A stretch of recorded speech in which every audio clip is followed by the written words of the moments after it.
ပြဿနာတွေကိုရှောင်ကျင်လို့လူတွေနဲ့ကိကင်းနေရကရှင့်ကိုလုံခြုံသွားစေမယ်လို့ထင်နေရလားလုံးဝမှားနေပြီ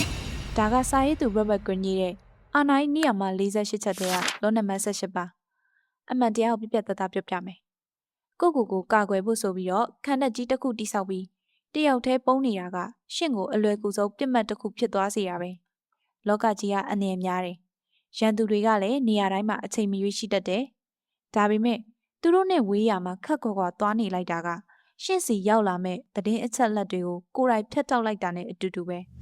လူတွေကရှင့်ကိုစောင့်ကြည့်နေကြတယ်ရှင်ကတယောက်တည်းတီးတန့်ဖြစ်နေတဲ့အခါမှာတခြားသူတွေရဲ့မျက်စိထဲမှာပို့ပြီးတော့ထင်းထွက်နေလိမ့်မယ်အဲ့ဒီခါကျရင်ရှင့်ကိုထိုးနှက်ရတာပို့ပြီးတော့လွယ်ကူသွားလိမ့်မယ်ကိုတကယ်ကာကွယ်ခြင်းရင်လူအုပ်ထဲကိုရဲရဲဝံ့ဝံ့တိုးဝင်ပါမဟာမိတ်တွေရှာဖွေပါလူတွေကြားထဲမှာစီးမျောနေပါအထီးကျန်နေတာကမြင့်မြတ်တာမဟုတ်ဘူး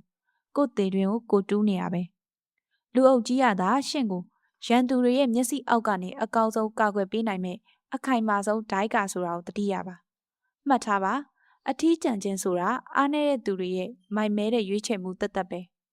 နောက်ပိုင်းမှာတင်ဆက်မယ်လောနံပါတ်19နားထောင်ခြင်းရင်တက်ပြူအခုပဲ follow လုပ်ထား